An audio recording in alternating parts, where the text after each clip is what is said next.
My name's Nora Thompson.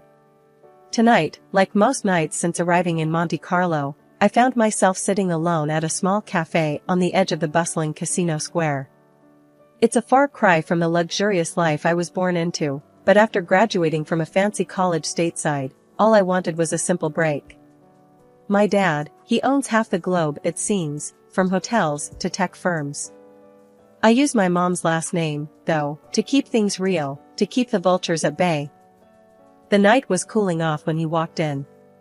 Daniel looked like he owned the place, or at least like he thought he did. Swaggering over with a confidence that I guess comes from wearing a suit that costs more than most people's rent, he pulled out the chair opposite me without asking. "Mind if I sit?" he finally said after already sitting down. His smile was all charm, probably practiced. "Looks like you're already sitting," I replied, barely looking up from my coffee. He chuckled, the sound a bit too smooth. "I'm Daniel. And you are?" "Nora," I said curtly, giving him a quick once-over. Not my usual type, too polished, but admittedly, good-looking. "So, Nora, what brings a girl like you to a pricey haunt like this all by yourself?" His tone had a touch of a tease, and I wasn't sure if I was amused or annoyed. "Just enjoying my coffee," I answered, keeping it vague. "What's your excuse?" I could say business, but I'd be lying tonight. "Let's just say I'm scouting for something interesting, and looks like I might have found it," he said, his gaze steady on me. I raised an eyebrow. "Hope the coffee lives up to your expectations then." Daniel laughed. "Something tells me it's already exceeded them." I wasn't here to make friends, definitely not looking for a fling. "Look, I'm not one of those girls who fall for lines, if that's what you're aiming for. And I'm certainly not interested in whatever game you're playing." "Who says I'm playing a game?" he asked, his voice lowering slightly. "Experience," I replied. "You sit down, uninvited, start with a line, expect what? A phone number? A date?" He leaned back, looking genuinely amused now. "You're tough. I like that. Not looking for a number, just conversation. But if it's too much, say the word, and I'll vanish." I considered him for a moment. Monte Carlo was beautiful, but lonely. Maybe a little chat wouldn't hurt. Conversation is fine. But keep it light. We talked for a while, the conversation surprisingly easy. He didn't press for personal details, and I didn't offer any. As the night grew deeper, I realized that despite my initial reservations, I was actually enjoying the chat. Daniel wasn't like the typical guys who often tried to impress me with their wallets or connections. He had an air about him that suggested he was used to the finer things, but wasn't defined by them. Eventually, the evening cooled down, and it was time to go. "Well, Daniel, this was unexpectedly pleasant," I said as I stood to leave. "Surprised yourself, huh?" he asked with a grin. "Maybe just a bit. Good night, Daniel." As I walked back to my apartment, his words echoed slightly in my mind. Monte Carlo was indeed full of surprises, and perhaps, just perhaps, I'd stumbled upon one tonight. After that first encounter with Daniel, the nights in Monte Carlo seemed a bit less solitary. He had a knack for popping up wherever I was, whether I was checking out the local markets during the day or having a late dinner by myself. His persistence wasn't annoying, surprisingly, it was quite the opposite. Maybe because he wasn't pushy, he just seemed genuinely interested in being around me. One breezy evening, as I was watching the sun dip below the horizon, he walked over, 2 coffees in hand, and sat down beside me without a word. "Assuming I wanted coffee?" I teased, raising an eyebrow. He handed me a cup. "If I'm wrong, I'll drink both." "Good guess then," I said, accepting the coffee. We sat in silence for a bit, the sound of the waves filling the quiet moments. "You never told me what you do back in the States," Daniel finally broke the silence. "Didn't think it mattered," I shrugged. "I work. Right now, I'm just enjoying not working." "Fair enough," he chuckled. "Everyone's got a story, though. Don't you think?" Over the next few days, we fell into an easy routine. Daniel showed me parts of Monte Carlo I hadn't explored yet. We talked about everything and nothing, movies, books, our favorite foods. He loved to argue about the best James Bond actor, staunchly defending Daniel Craig, while I was all about the classics like Sean Connery. One day, as we were strolling along the beach, he stopped suddenly and looked at me seriously, a look I hadn't seen before. "Nora, I know I'm just some guy you met at a cafe, but these past weeks have been, I don't know, different. Better. Because of you." I stopped too, unsure how to respond. Feelings were not what I planned on dealing with here. "Daniel, I like hanging out with you, I do. But this is just a break for me. I'm not looking for complications." He nodded slowly, taking a deep breath. "I get it. No pressure. Just know that I'm here, okay? And I think you're pretty amazing." Days turned into weeks, and my time in Monte Carlo was drawing to a close. Daniel and I spent more and more time together, and what started as casual walks and talks turned into late-night dinners and early morning breakfasts. It was the last thing I expected, falling for someone under the Mediterranean stars. Then, one evening, he dropped a bombshell. "Come back with me, Nora. Work at my company in the States. I know it's sudden, but I don't know, I just think it could be great." The idea was crazy. Completely insane. And yet, part of me was tempted. Tempted by the adventure, by the idea of taking this whatever it was, and seeing where it could go. Moving back to the States felt like stepping into an alternate universe. Daniel's offer wasn't just a job, it was an invitation into his life, and suddenly, I was living in an ordinary apartment in an ordinary part of town, playing the role of an ordinary girl who'd lucked out. My father, however, had different ideas about ordinary. He showed up unannounced one afternoon, just as I was unpacking my last box. His booming laugh filled my small living room as he stood in the doorway, towering and larger than life. "Nora. Hiding out in plain sight, huh?" He chuckled, giving me a big hug that almost crushed my ribs. "So, tell me about this decision. This guy must be something special for you to up and move like this." His tone was light, but I could tell he was probing, doing his fatherly duty, to sniff out any trouble. I sighed, sitting down on the couch. "His name's Daniel. He's different, Dad. He doesn't know about all this," I said, waving vaguely around, implying the wealth and the complicated strings that came with it. Dad sat down next to me, his expression serious now. "Nora, you know you can't keep that a secret forever. If he's going to be part of your life, he should know who you are." "I know, Dad. I want to be sure about him before I complicate things. Thanks for looking out for me, though." He ruffled my hair like he used to when I was a kid. "Always, kiddo. Just remember, if you need anything, I'm just a call away. And I've got eyes everywhere," he added with a wink. The next few weeks were a whirlwind of adjusting to my new job and new life. Daniel was a constant presence, supportive and as charming as ever. But there was an edge to him now, a sort of sharpness that came with the responsibilities he carried. One night, over a quiet dinner at my place, Daniel brought up a topic I'd been dreading. "Nora, when do you think I'll get to meet your parents? I feel like I'm missing a big part of your life." I paused, the weight of the moment settling over me. "Well, my mom passed away a long time ago, and, my dad's just a regular trucker. We're not exactly on speaking terms right now." Daniel frowned, a hint of concern crossing his face. "I'm sorry to hear that. But you know, whenever you're ready, I'd like to meet him. Family is important."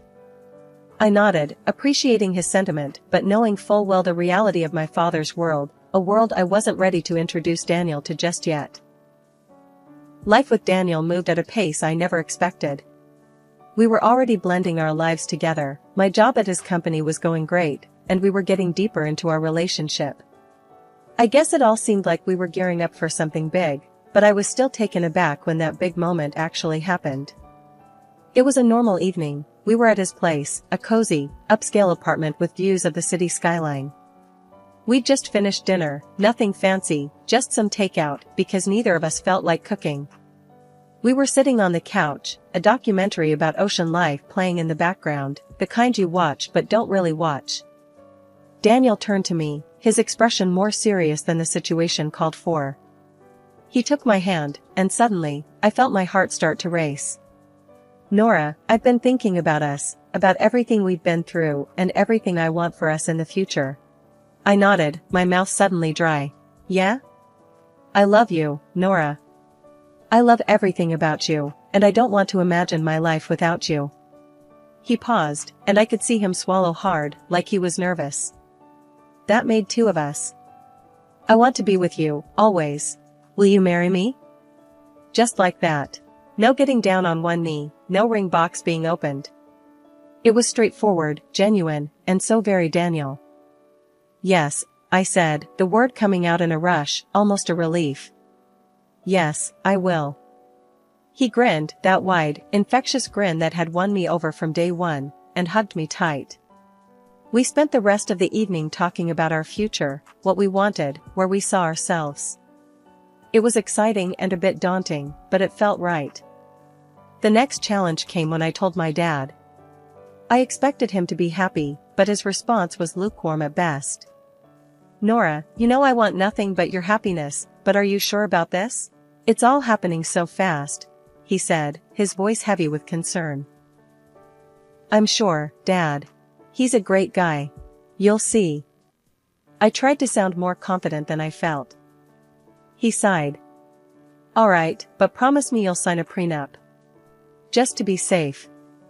The word prenup didn't scare me, it was just another part of the modern marriage package, especially with someone who had as much to lose as I did, even if Daniel didn't know the full extent of it. "Of course, Dad. We'll handle it," I assured him. "That's good then. And Nora, I won't be at the wedding. I don't want to spoil your story about being a simple girl." Then came the introduction to Daniel's mother. Her reception was icy from the start. During dinner at their family home, she scrutinized me with a look that chilled the room. "Daniel, are you sure about this girl? She doesn't seem like a fit for our family," she remarked bluntly. Daniel tried to smooth things over, but his mother was relentless. "A prenuptial agreement is non-negotiable," she insisted. I agreed without hesitation, knowing it would ease some tension. "Absolutely, I wouldn't have it any other way," I said as we later formalized the terms with a lawyer present. Despite these hurdles, our wedding in the Maldives was breathtaking.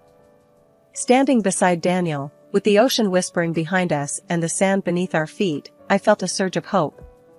It was just us, our love, and a future we were ready to shape together, despite the rocky start with family expectations. Married life started off better than I could have hoped. Daniel and I settled into our new house, a beautiful place with more space than we'd ever need. It was supposed to be the beginning of our perfect life together.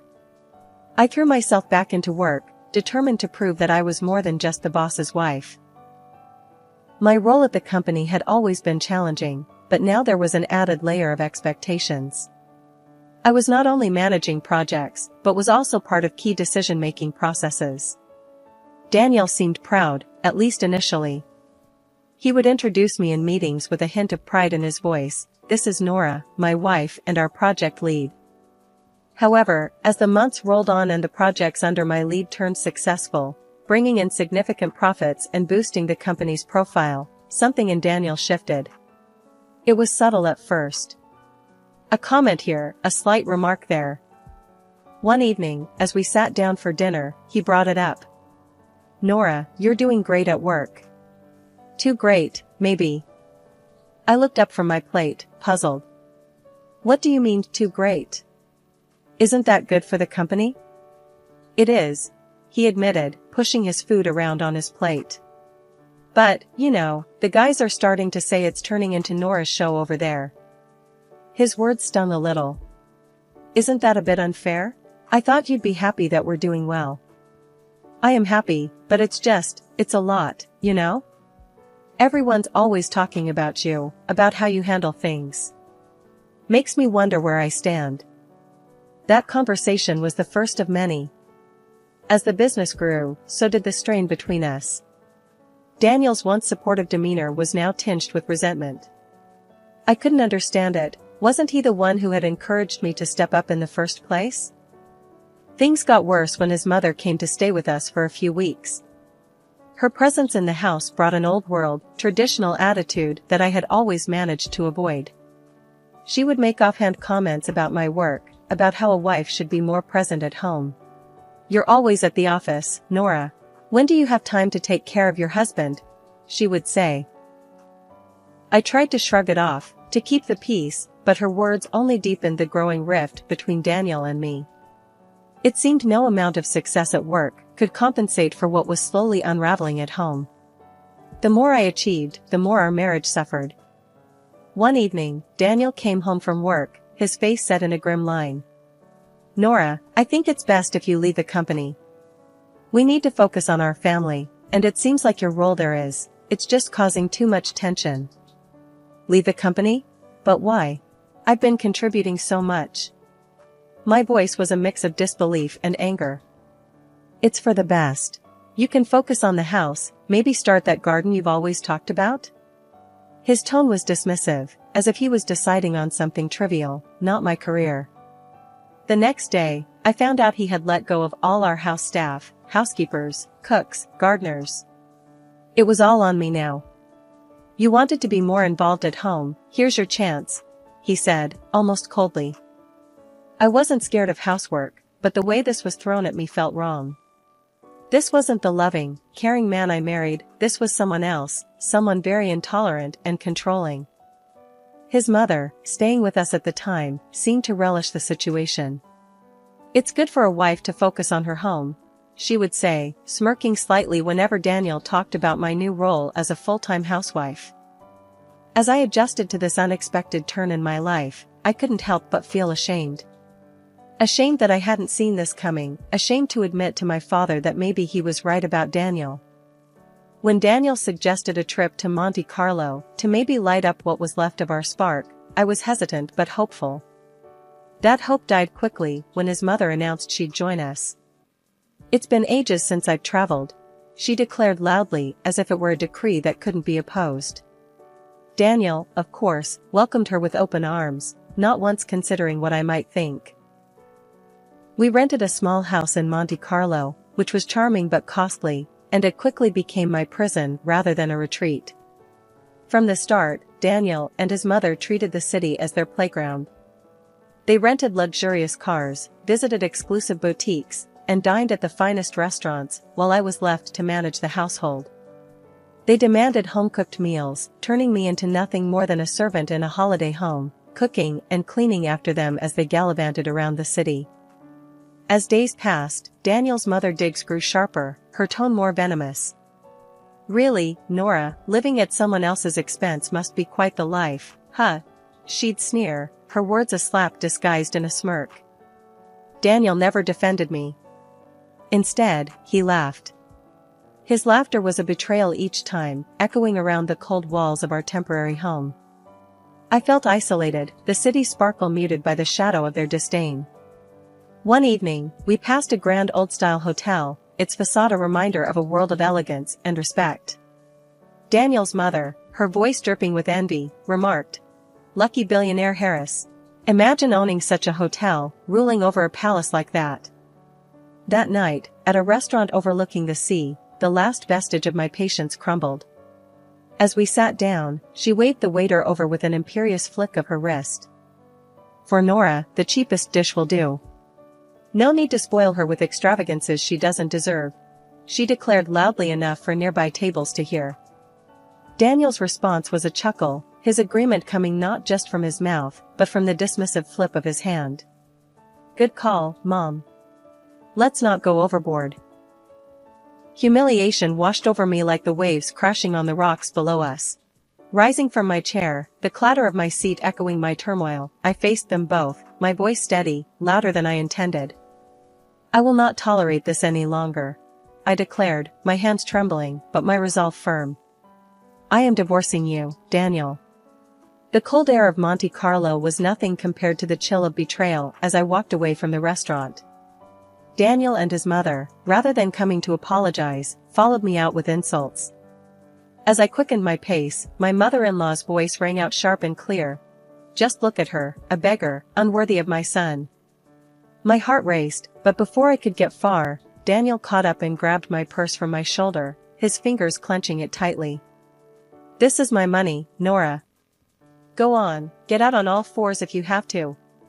His voice was laced with contempt as he yanked the purse away, leaving me stunned on the sidewalk. Beside him, his mother laughed cruelly, her eyes gleaming with malice. Maybe now you'll learn to beg in Monte Carlo, since that's all you're good for. Their laughter echoed down the street as I stood there, walletless and alone. But as they hurled their final insults, fate stepped in. We were near that grand old hotel, the one Daniel's mother had earlier envied aloud, wishing she could own such a place. Pointing to the hotel, she sneered. Maybe they'll let you in as a beggar. At that moment, the gates of the hotel opened, and a guard appeared. He saw me, recognition lighting up his face. Miss Harris, he called out warmly, walking over with a respectful salute. The moment he said my name, the atmosphere shifted. Daniel and his mother paused, their expressions turning from satisfaction to confusion. The guard smiled broadly. Your father told us you might come by. Please, this way. The best room is always reserved for you, as per Mr. Harris's instructions. Daniel's mother's face paled, her earlier words turning to ash in her mouth. Harris? As in the billionaire Harris? She stammered, her earlier bravado crumbling. Ignoring them both, I walked towards the guard, my posture straightening. Thank you, Pierre, I said, my voice calm and collected. Inside, I felt a mix of relief and vindication. Behind me, Daniel's pleas began, his tone desperate. Nora, please, I didn't mean. His mother, not to be outdone, shouted past her son. Perhaps we could come in for a drink, at least? I didn't look back. Entering the hotel, the doors closing behind me felt symbolic, shutting out the chaos of my old life. Pierre escorted me to the reception, where staff greeted me with the deference due to the daughter of their employer. The flight back to the United States was a long one, giving me plenty of time to ponder over my next steps. By the time I landed, my resolve had hardened like the city sidewalks, ready to be trodden upon, but unyielding to the pressure. The following day, I found myself in the office of a reputable lawyer, papers spread out before me like a battle map. During your tenure at the company, it appears your husband failed to pay you bonuses owed for the multi-million-dollar deals you closed, the lawyer pointed out, his tone a mix of surprise and indignation. That sounds about right, I sighed, my mind racing through the countless hours I'd poured into that company, the success I had driven. We're suing for $3 million. The courtroom was cold and sterile, a stark contrast to the heated glares Daniel shot across the room. As he stood there, fumbling through his defense, the man I once loved looked nothing short of pathetic. When the verdict came, a resounding victory awarding me $3 million, Daniel's face crumpled. Outside the courthouse, he attempted one last plea. Nora, everyone's laughing at me. I messed up. Can we start over? His words could have tugged at my heartstrings once, but that time had passed. You only miss the money, Daniel. Maybe listen less to your mother next time, I said, the edge in my voice cutting through the crisp air. I turned and walked away, the sound of my heels against the pavement marking the end of that chapter. Returning home, I faced my father. The air between us was thick with unspoken words until I broke the silence. Dad, I should have listened to you. He wrapped me in a hug, his embrace warm and forgiving. You had to learn on your own. Now you know, and knowing is half the battle. We talked late into the night, about life, mistakes, and new beginnings. His advice was a beacon as I navigated through my thoughts of the future. Inspired by our conversation, I began laying the groundwork for my next venture. My experience at Daniel's company had not only honed my skills, but ignited a passion for the industry I couldn't deny. I decided to open my own investment firm. With my expertise and the hefty settlement, I had the resources to start something meaningful, something mine. Weeks turned into months as I built my business from the ground up. The challenges were daunting, but every setback taught me a lesson, every success a confirmation that I was on the right path. Sitting in my new office, overlooking the bustling streets below, I realized how far I'd come. From a disillusioned wife in a loveless marriage to a confident business owner, the journey had been fraught with hurdles, but each one had made me stronger.